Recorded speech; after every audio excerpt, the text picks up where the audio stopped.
No, you're fine. I was waiting for the kids to exit. All right, welcome everyone. Welcome back.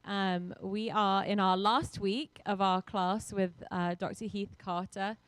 I think we have some more people rolling in from church here, so come on in. So for the next 2 weeks, I just want to give you a little preview. We're going to be doing 2 standalone classes.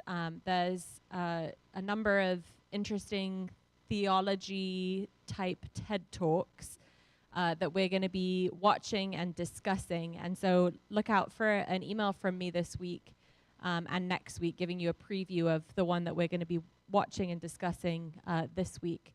But this is kind of a buffer 2 weeks before we start our last series in adult education for the year with our working group on racial justice. So I'll be giving you more information this week. But as we get started this morning, let's go to God in prayer. God, thank you so much for this day that you've given us. Thank you for the breath in our lungs. Thank you for the life in our bodies. Thank you for this place of worship where we can come together with friends, with strangers, with young and old, to worship you, to come into your presence through your Holy Spirit, and to get to know you. I pray that as we do this, as we turn our attention toward you, that we would be changed, that we would be transformed. For the sake of your glory, God, we pray these things in your name, Jesus. Amen. All right. Thanks, Heath.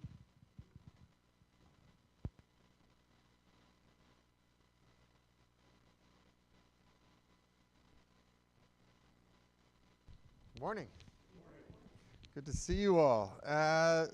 We got to wrap it up today. This is our last chance. So, as those of you who have been here the last few weeks will remember, we've been on this kind of journey of thinking about what it might look like to cultivate love and justice both in a time such as this. And this question that we began the series with, who is my neighbor? What does it look like to cultivate love and justice? We talked about how Jesus wants to expand our sense of who our neighbor is, not to let us off the hook for loving people that we might not feel like we want to love. We talked about how in this moment in our society, there's lots of structural reasons why it's hard to sometimes even encounter neighbors that are different from ourselves. And talked about the possibilities and challenges of having meaningful personal relationships with people across lines of difference. Last week we talked about how sometimes there can be a sense or a temptation maybe that when we have those kinds of relationships, we should just avoid talking about anything that really matters because that can lead to conflict. But how, sometimes those loving relationships with another can be a place where transformation is possible. I guess at the outset today, I wonder, the title of the talk today, The Sense of Our Small Effort, to what extent does the neighborliness that we are all able to be about in our lives really matter? I wonder to what extent, what seems most daunting about what we've been talking about to you as you reflect on kind of these themes, these topics, what it's like to be a neighbor in a time like this? What seems, anyone want to share? Yeah. Probably in light of the political climate, it's harder than it's ever been, I think, in my life, because I'm afraid I'll lose respect for someone. Yeah. I have loved ones who disagree or are on another side of the topic from me, and I'd rather not know what's going on in their mind. Yeah. I like to hold on to that image I have of them. Yeah, the fear of a loss of closeness in a relationship. Yeah. Ditto. Okay. Yeah, sure. So I managed to try to maintain respect for people who voted differently than I did, who I know and I love. Sometimes it's very difficult. Yeah. But one can do it. But the neighborliness stuff, the stuff that we do as neighbors, I take other people's trash cans and they take my trash cans and take the recycling out, bring it back, and do things like that. The neighborliness doesn't have to be lost. You just don't have to talk about it. Yeah. Close relationship can be harder, but the small neighborly acts can be still possible. Yeah. Anyone else? Something that's getting daunting? Yeah. My biggest struggle is, putting our faith into action, and what that looks like for me is so different from someone else who also says they're a Christian follower. Yeah. G's example, when we say send them back, or I'm having a hard time relating to someone else, when their ideas are so different from what I read about. Yeah.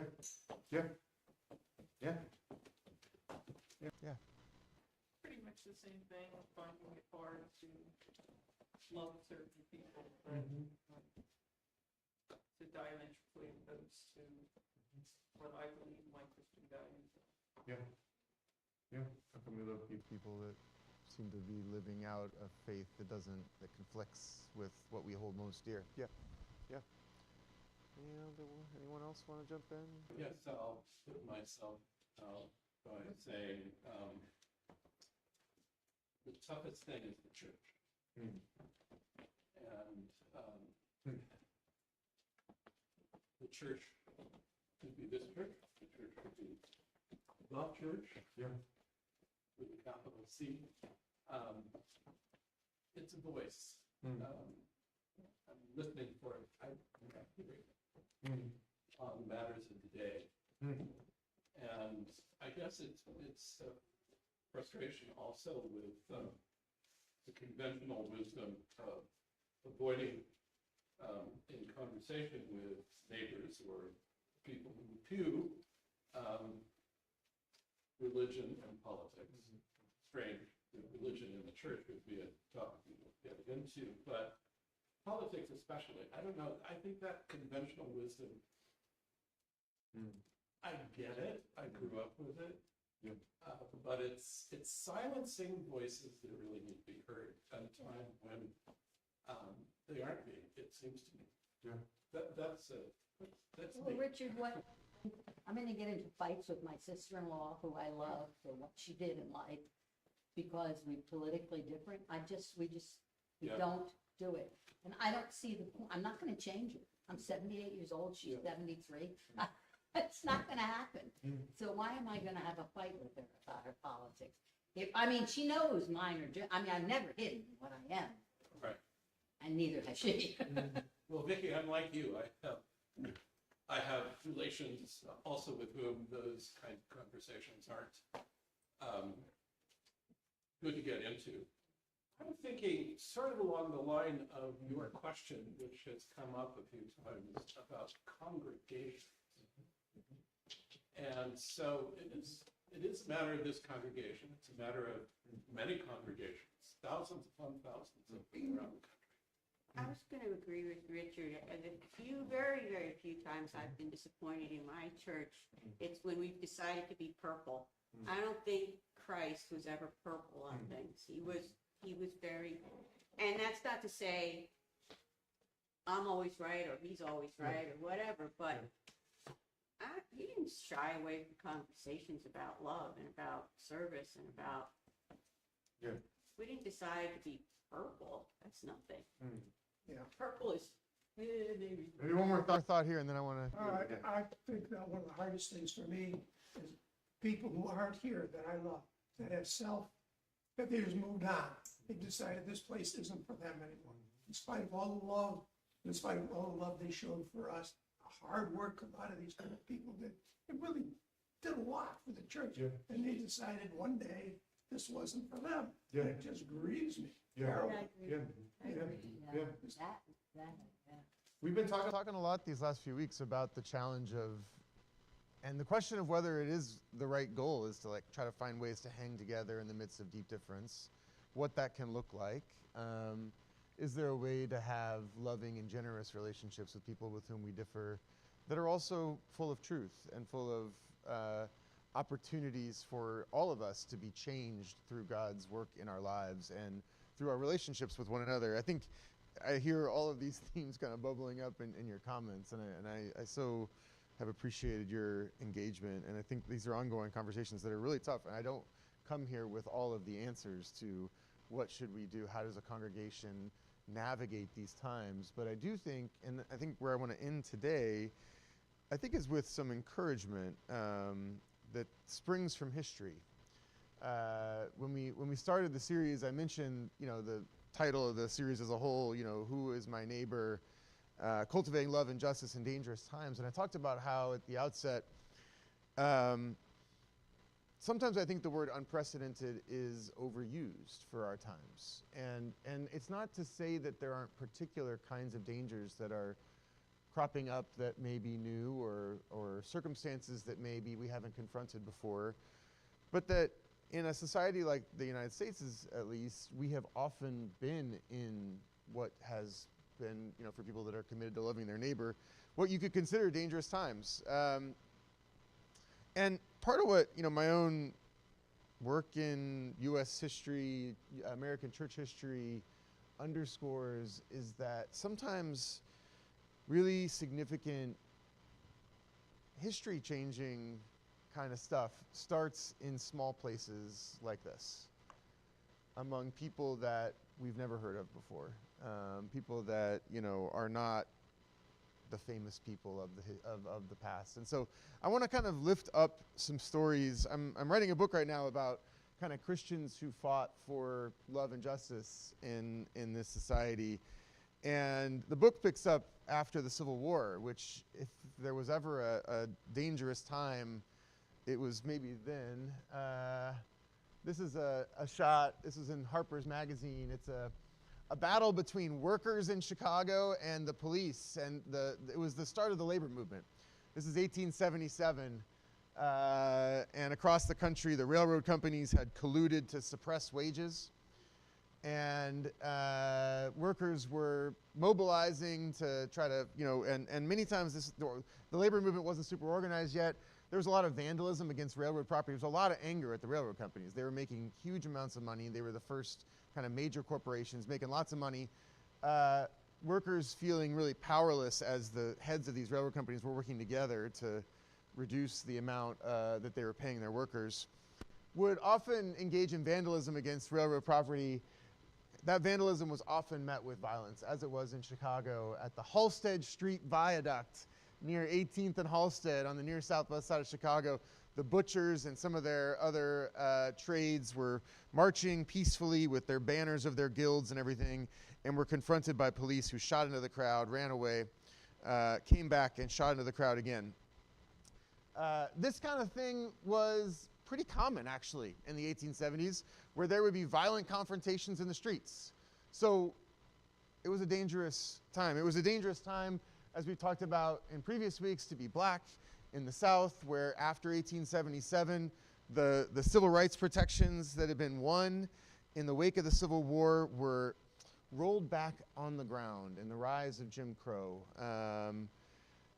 And all the terrors of that world for folks who had experienced a taste of freedom in the wake of the Civil War. So when we think about dangerous times, I think about this period in our national life. It was not a great moment, right? And so sometimes I think when we think about the words, this is an unprecedented moment, we've never seen anything like this before. To me, it feels like we've forgotten some of the deep, really deep challenges of the past. My book is about how in the wake of the shadows of these great challenges, regular folks like yourselves built movements founded in love and in justice. 10 years ago, it's hard to believe it was 10 years ago, I had the great pleasure to be in Selma, Alabama.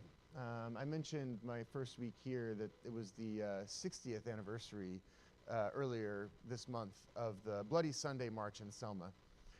I was there on the 50th.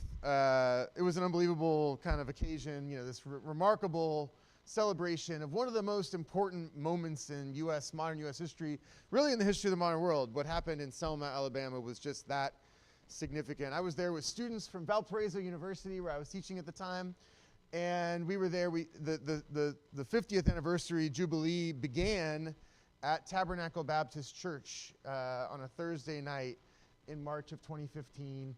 It was a packed house. Lots of activists who had been part of the movement in the 1960s came back. There were lots of folks who were there to be just, they were just there to soak it in. And it was happening. There was a choir. There was, amazing sermons. The place was really, rocking. And all of a sudden, and we were sitting up in the balcony where you couldn't really see the floor of the sanctuary very well. But all of a sudden, it got really quiet.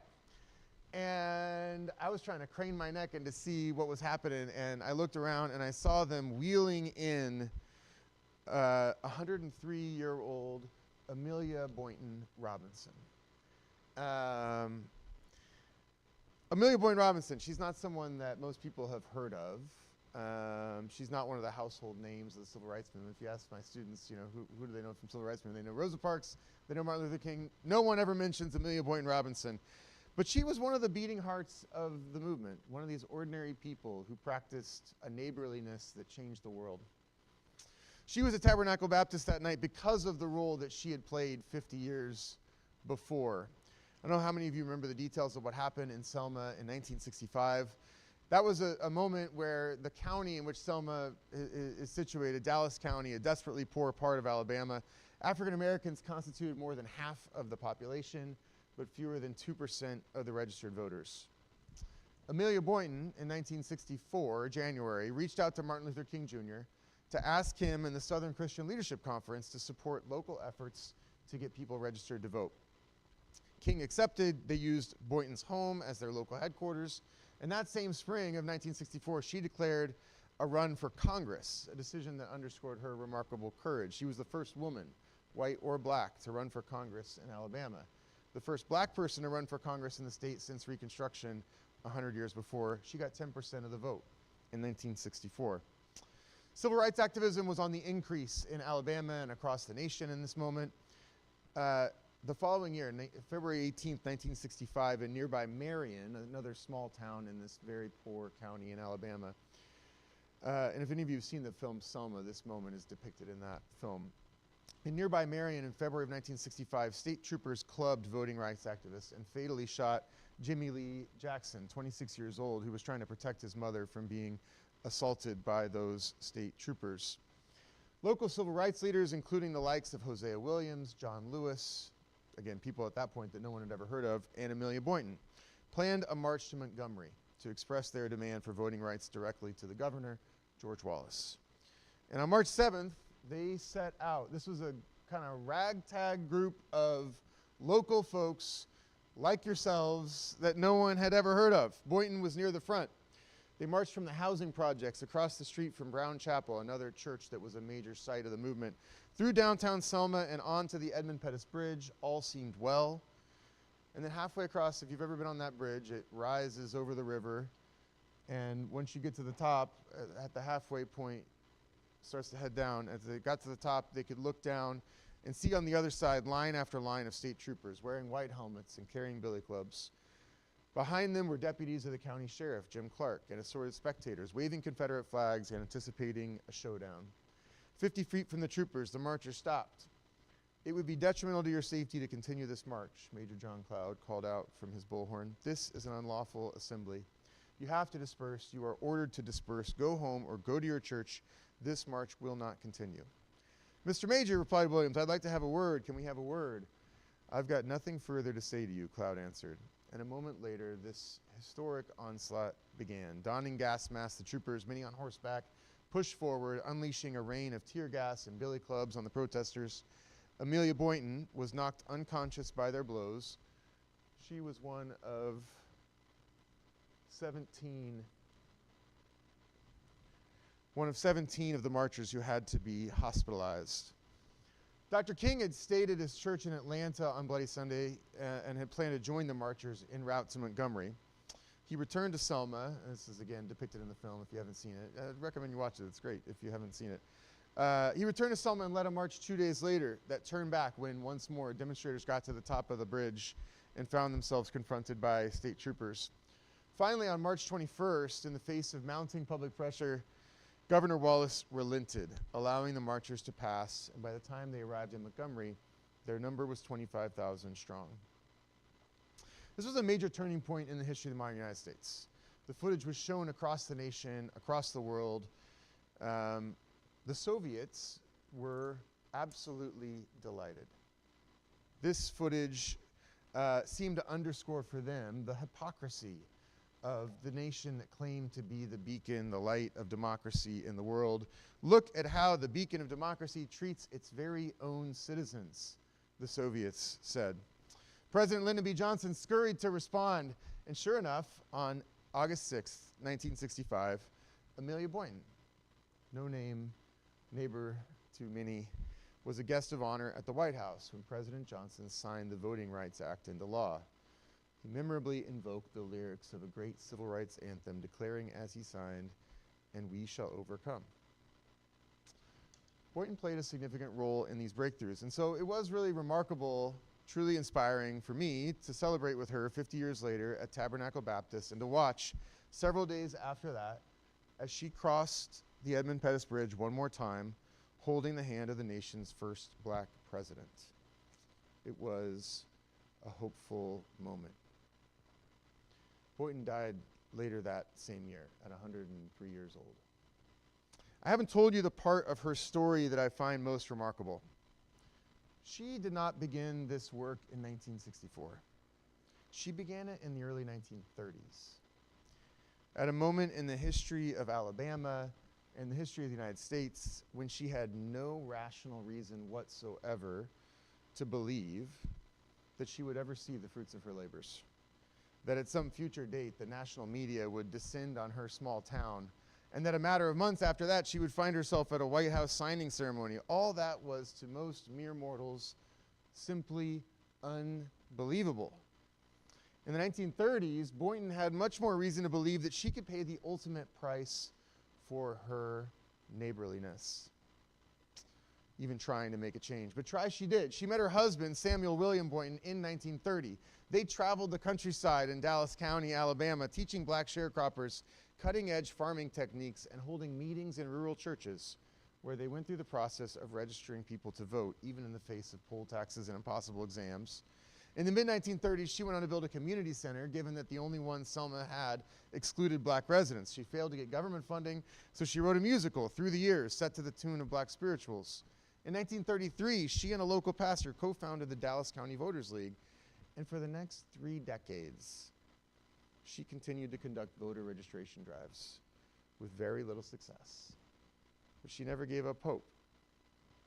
In fact, Boynton had a sign in her office that read, "A voteless people is a hopeless people." When I teach about Boynton, I marvel often that her remarkable life is evidence for the working of the Holy Spirit. How else to explain her courage, not to mention her hope and faith in the possibilities of a new day, even when there seemed so little reason to suppose that was possible? Can you imagine what it would have felt like in the 1940s, more than a decade into trying to register people to vote with no success, and to keep putting one foot in front of the other, doing the small, faithful thing right in front of you with your neighbors? And what it would have felt like in the 1950s, 2 decades into this work, with almost no clear fruit to show for it.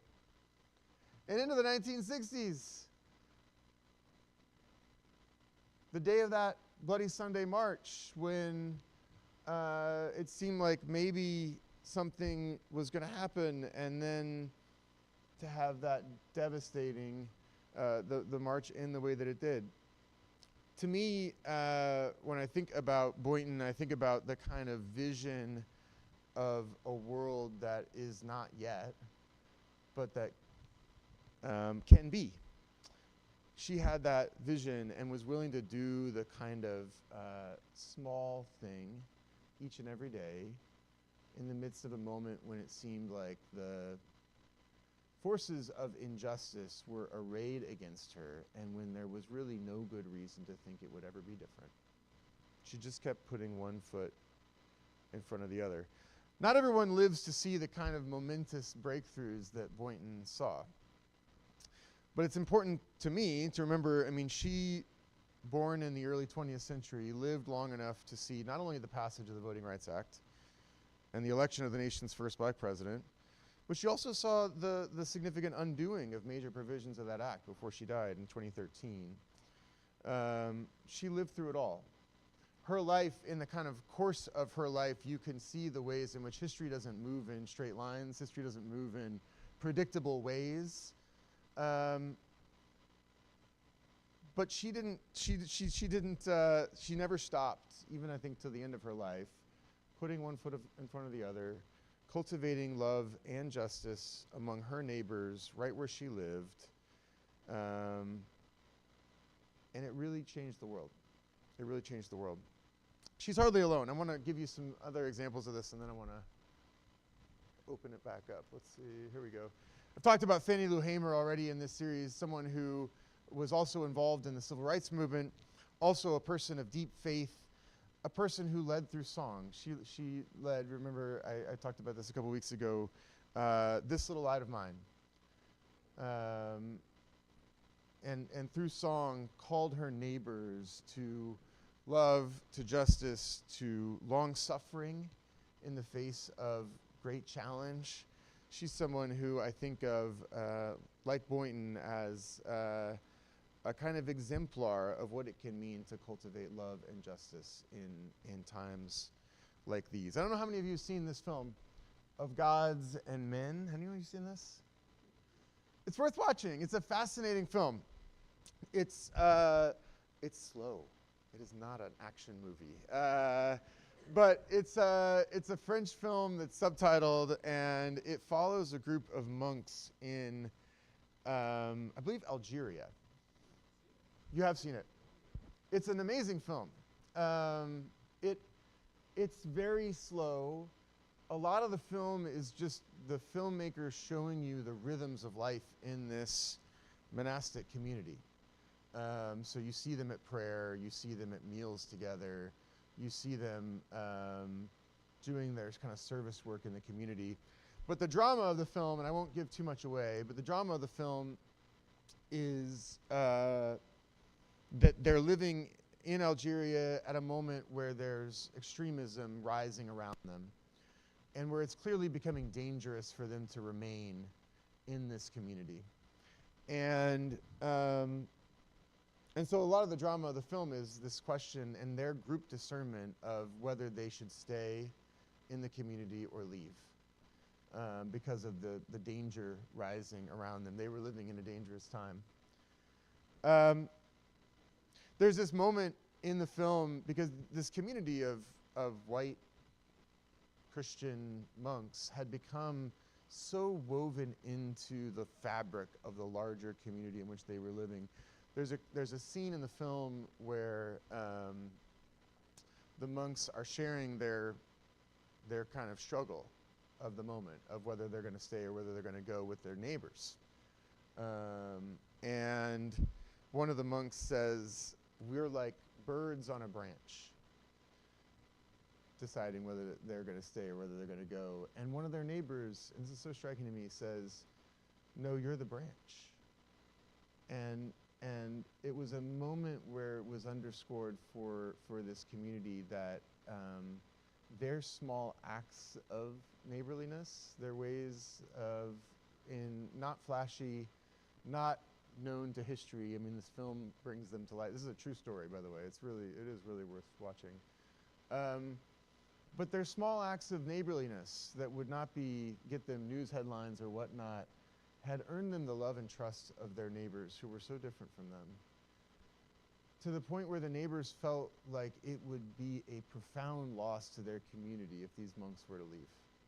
It's an amazing thing. Again, it ends up being part of a film, but one could imagine lots of faithful believers living out their lives in communities all over the world, who through small acts of neighborliness, small acts of love and justice in dangerous times, can become part of the branch, the solid branch that's helping that community to thrive, even in the midst of dangerous times. I think about, I don't know how many of you know Sister Helen Prejean and her story.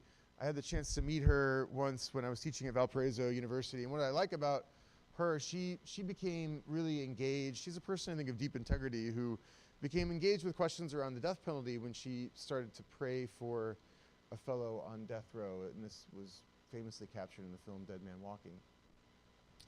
Helen Prejean talked, when she came to Valpo, about the long journey that she's been on with the death penalty and death row, and talked about also the ways in which, I mean, for her, this began, again, out of not some huge agenda with lots of systematic plans for changing the world, but rather as just a relationship founded in prayer and care for another human.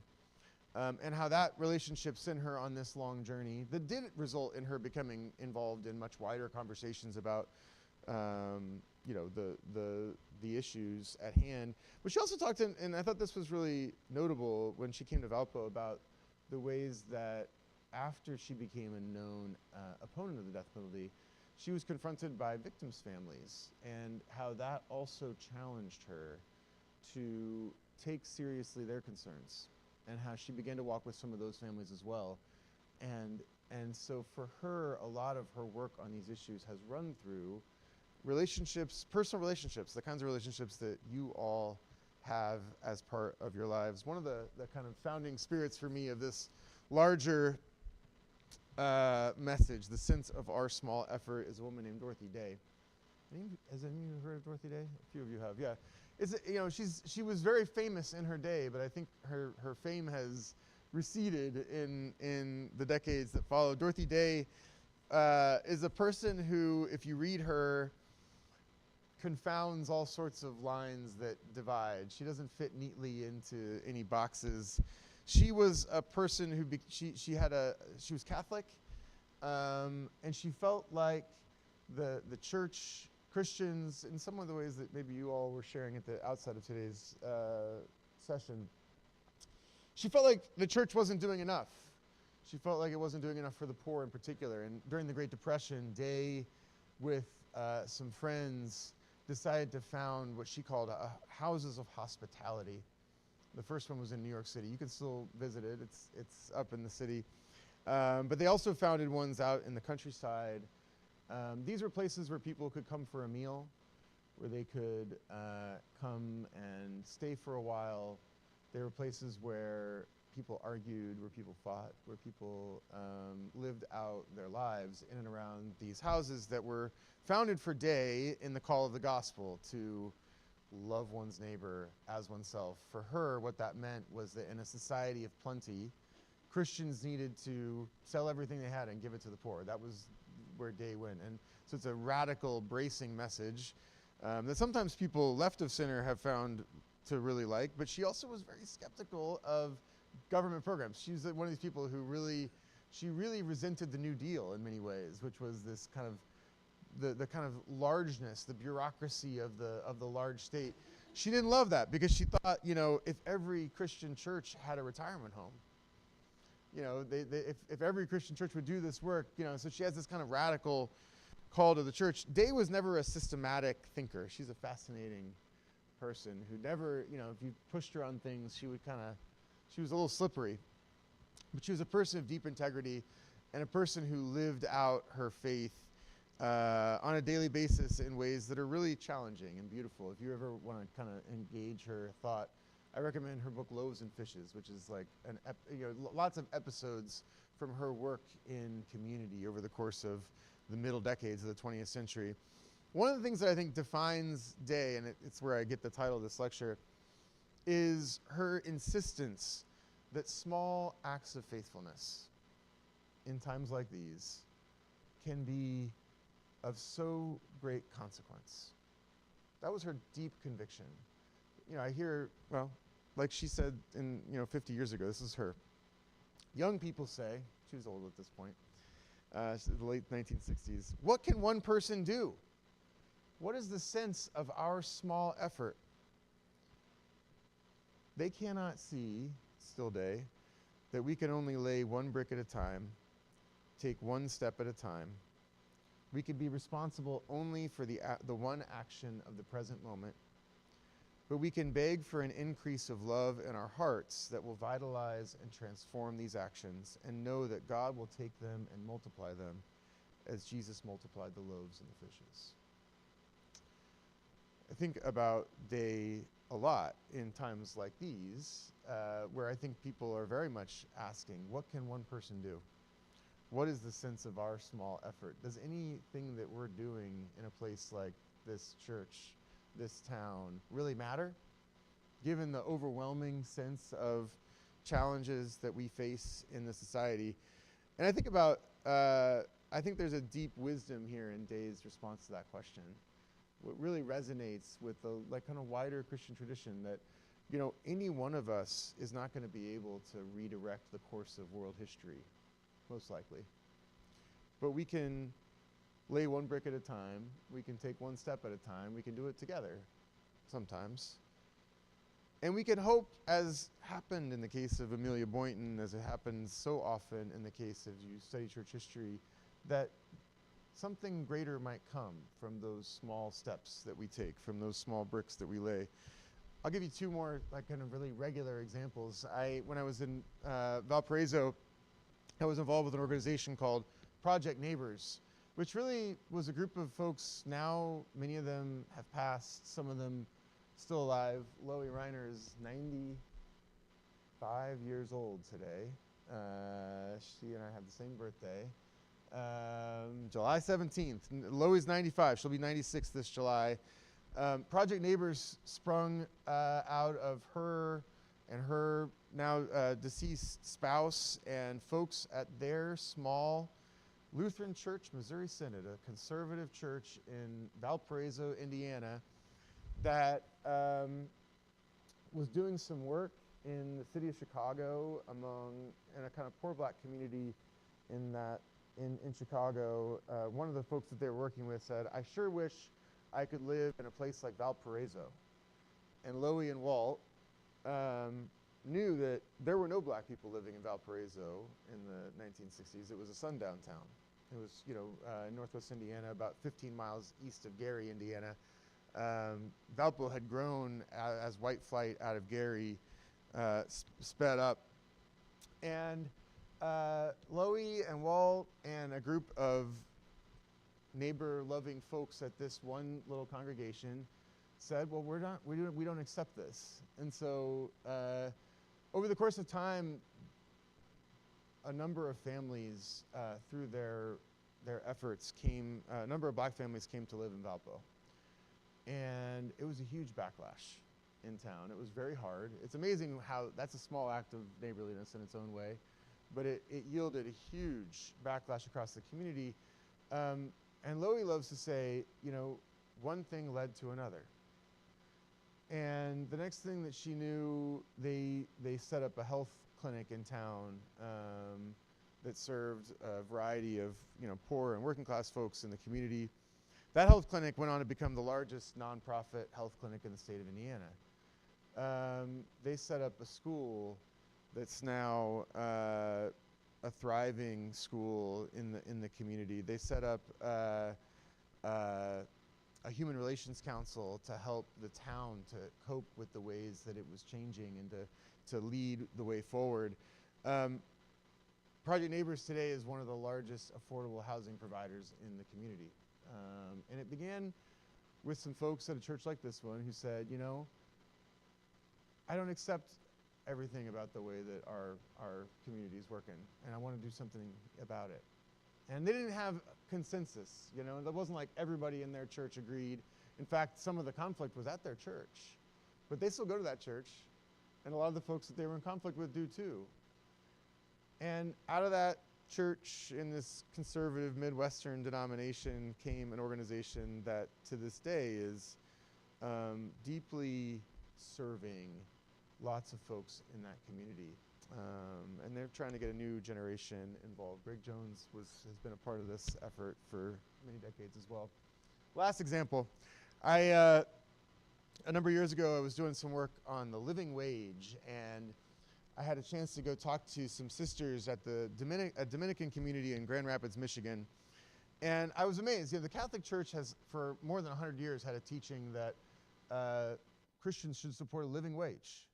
And there's debates about what that exactly means, but that it should be part of it. And so these two sisters who knew this tradition of Catholic social teaching and said, we don't pay a living wage at the Grand Rapids Dominican community. They had a lot of staff, right? They have like a campus where a lot of the sisters live, and there are people that care for the sisters, there are people who serve them meals, and they weren't paying a living wage. So these two sisters, again, small acts of neighborliness, went to the CFO of the community and said, we really think we should be living out our witness. We should really live out our faith in real life. And the CFO said, that's crazy. You can't do this. We'll go out of business. You can't pay a living wage or you'll go out of business. And these two sisters, and it was amazing to talk to all three of them, the two sisters, and then on the left is the CFO. Because really what it was an example of what I talked about last week, where you can have relationships across lines of difference, rooted in generosity, curiosity, that can produce transformation. Part of what the CFO talked about, she's like, they just kept sharing the gospel with me. And I was like, you know what? After about the 6th or 7th time, you're right. We got to figure out how to do this. And it took several years, and it took a lot of work on the part of this community to figure out what would be required for them to be able to actually live out their own commitments. But today, the Grand Rapids Dominicans pay a living wage to all their employees. It's not changed the whole world, but it's certainly a major deal in the lives of the folks that work in that community. And it started, like all of the things that I've talked about today, with conversation, prayer, sharing of hopes with another in a place like this. I think most of the time, most of the change that really matters can start over prayer, a meal, conversation, in a home, in a church fellowship hall, in a place like this. So I guess where I want to close, and we have time for some conversation here at the end, my part of this, is to say, I think as we've seen over the last month, I think we've been talking about stuff that's about the hardest stuff for churches right now. How do we cultivate love and justice in a time like this? And I guess where I want to end my part is with a point of encouragement for you all, that it can feel, I know as I travel around the country, I hear that it feels like the kind of things, the kind of conversations that are happening in a place like this don't matter right now because the challenges are so great. The divisions are so deep. The kinds of injustice that we face are so dangerous, so unprecedented. And there are real challenges and there are real deep divisions. And also, I think the thing that Dorothy Day said 50 years ago, and that really goes all the way back to the gospel passage that we began the series with, is still true, that laying one brick at a time, taking one step at a time, walking over the person in the ditch, being the person in the ditch who's able to receive help from someone that you didn't think you wanted to receive it from, these things still matter. That's what our faith teaches, and I believe it. And I hope that as you kind of continue about the life of faith in this community, that you will have the conversations you're having and the prayers that you're praying with that spirit, that there is a great sense in your small effort, and you never know what might come of it. What do you want to talk about? What do you want to... questions you have here at the end? What are you thinking about? I'm thinking about our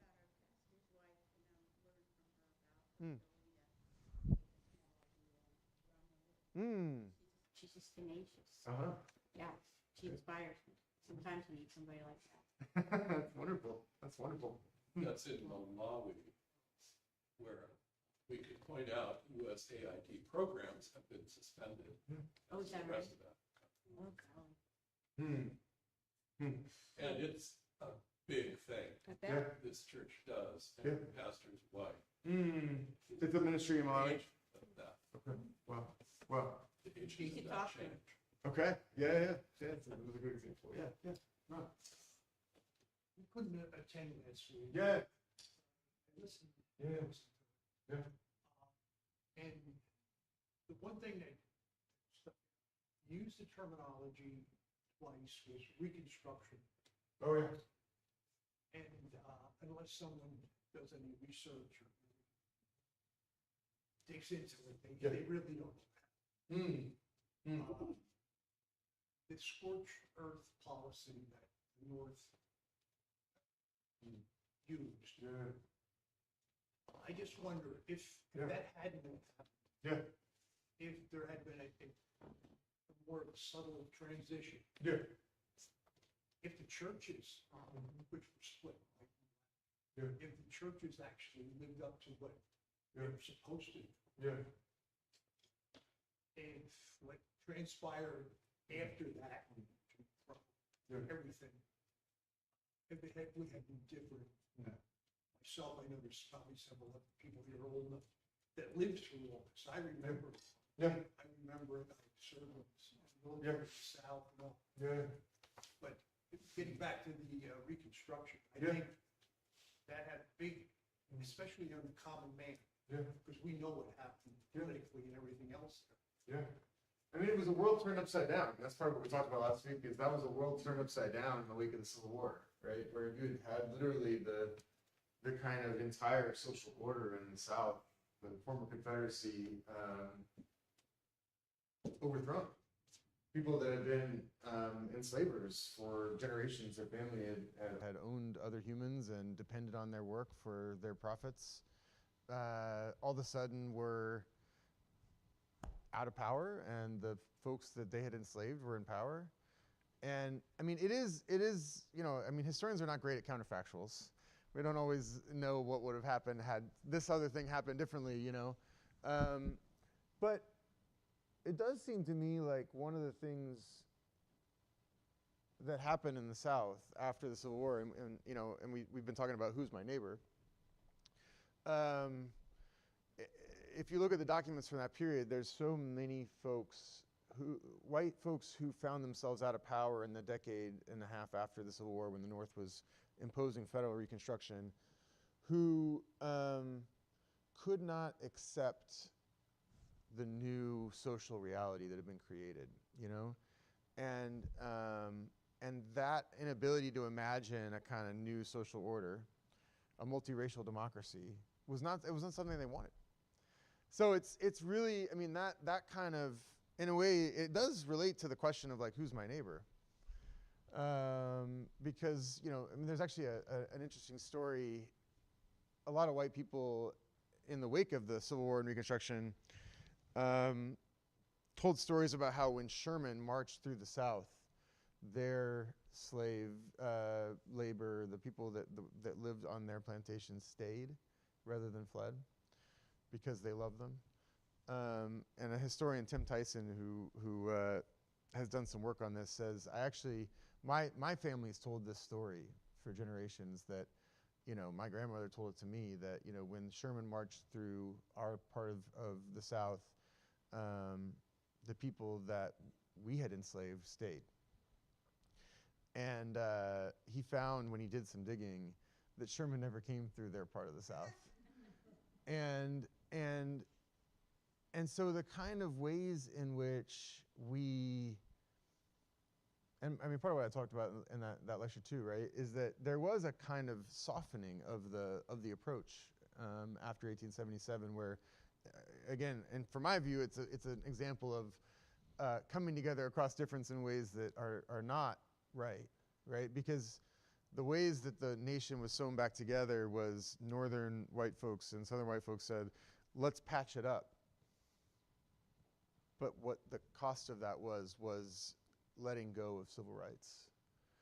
Whether that could have been different is an interesting question. In reality, what we know is it gave birth to this new Jim Crow order that was around for 100 years, you know, in which white people in the South hypothetically could have ended it on their own, right? They were back in charge, but they didn't.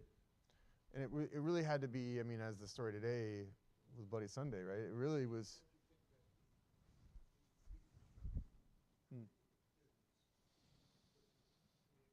To be honest, it was averaging what they did Yeah. throughout the South when, Yeah. and if we put it in fast time, we bring it up to the current era, Yeah. the 60s, Yeah. civil rights. Yeah. Who wouldn't want civil rights? Yeah. I think what affected a lot of people was when Johnson took it to the next step of affirmative action. Yeah. And, Yeah. You would actually do a deeper dive on history. I mean, I don't know how much people, but I think the one thing I would say is there were a lot of people that didn't want civil rights. I mean, there were a lot of people that didn't want civil rights in that period. And a lot of it, I mean, frankly, if there's a lot of good historical work on this, I mean, a lot of it was people didn't want, and I've read documents, it's not just in the South, it's also in the North. It's tragic. And it runs deep to the core of our faith. White folks could not imagine their children in schools with black folks. They couldn't imagine it. And part of it was they didn't want their children dating black children.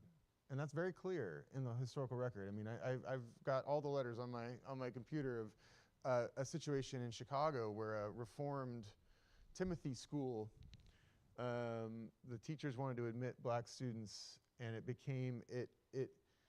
blew up. And all of a sudden, from all over the country, Reformed Christians started writing in to this school, weighing in on all sides. Some of them saying, you know, I want to support the teachers in their efforts to admit these black students. These black children are also children of the covenant, they said. But also white folks writing in and saying, I cannot imagine my child going to school with a black child. That's part of our history, right? So I mean, that is part of where we come from into this present moment, is that there is stuff in our history that we've got to be honest about and reckon with, and it's hard. Part of what I believe and what I've tried to argue is that it's not the end of the story either.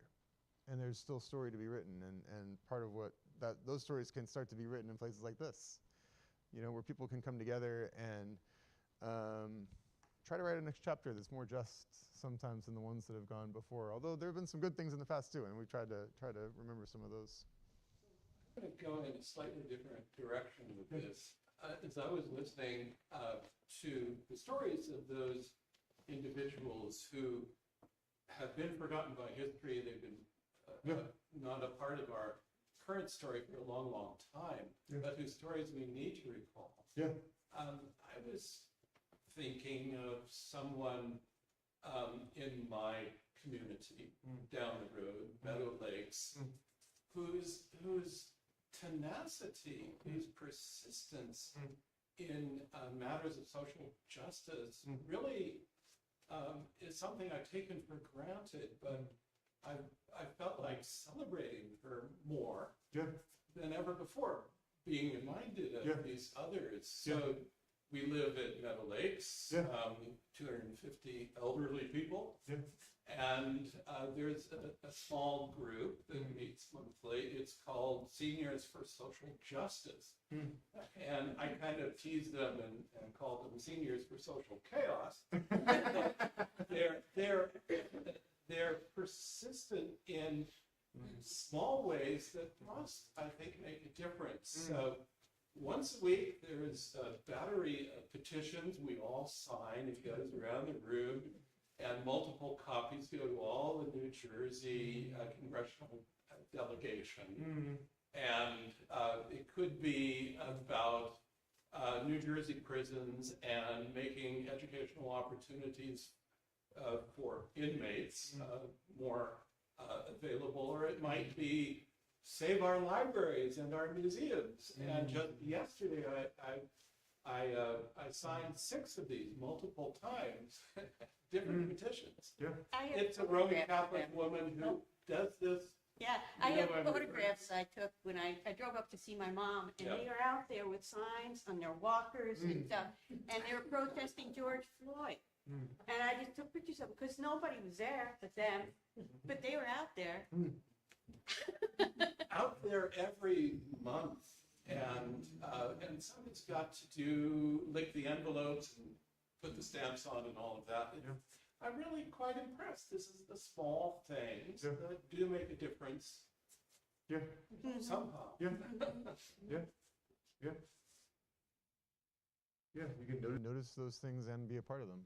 I mean, again, it doesn't have to start in some dramatic way. A lot of important stuff happens also in local meetings, local civic meetings, right? School board and city council, and I really loved, I think those are places where important things happen. Sometimes I think per the conversation we had week 2, everything's been nationalized, everything's been, and everything gets sucked up into our national political categories. But there's a lot of good work to be done in communities like this one, just trying to figure out what it means to live together here. And we can't separate it from, obviously stuff that happens at the state and national level affects what it's like to live here. But there's an integrity also to the local work, local witness, that I think can be a place to find significant meaning and contribution, even if things don't seem as easy to access or as easy to impact at larger levels. Did you want to say something? Oh. The other thing that is sort of the other effect of people who do these things, these impressive things, is the hope that it gives to their community. Yeah. The idea that all of a sudden they're like, oh, look at that. Yeah. You know? Yeah. Yeah. Yeah, you never know what can come. I don't have to be passive. Exactly, yeah. Yeah. Does everyone know about April 5th? No, what's April 5th? Yes. It's hands off. It's a demonstration nationwide. And it's the closest one to here is in Princeton at 12 o'clock. I mean, you can look it up online. What is hands off? It's a nationwide demonstration about what's going on. Oh, it's what's going on. Yeah. No, I don't think it's. Hines Plaza, Yeah. the library. Right. Any other final thoughts? I want to start to move right up. Yeah. You used the term white flag. Yeah. Yes, there were a lot of people that said, no, I will not live next door to the black man. Yeah.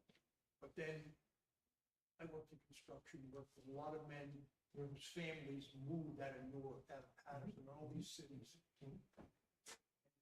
Rarely moved because of the change that was taking place in it. I witnessed myself. My aunt lived out of Long Island, Springfield, little community, working class people. Yeah. And that was the first time where they, I forget the terminology, it's where real estate came in and instigated the people that. Blockbusting. Yeah. Blockbusting, yeah. I actually witnessed it, where we would sit out, taxing was done. She would sit on a porch with the neighbors, and it was peaceful. And when the transition took place from one year to the next, I came there as I'd been 13 years old. All of a sudden, you heard sirens. Transformation was taking place. Ryan came in, and that was another factor. Like, Yeah, these are big topics in my field. How did cities come to have the challenges they have today? How did racial change in neighborhoods happen? And there's often, as I mentioned in the story about Sherman, right? There's often memory of those times, and then there's also the kind of larger scale history of those times, and sometimes those align, and sometimes they are at tension with one another. And I mean, I think for my own sense is, you know, these kinds of questions often, I don't know, there's a book called The Origins of the Urban Crisis, which is another, if you're looking for reading material, I'd recommend. And it's a book that doesn't ignore the kinds of things you're talking about, but tries to give a kind of sense of how residential housing discrimination and employment discrimination really created some real challenges in mid-century cities that partly helped to contribute to why do you have crime and stuff. We're fleeing primarily the Yes. same, the people moving there, just working class people. Yeah. Yeah. These are complex histories. I got to wrap up. I want to thank you all for hanging in with me through 4 weeks.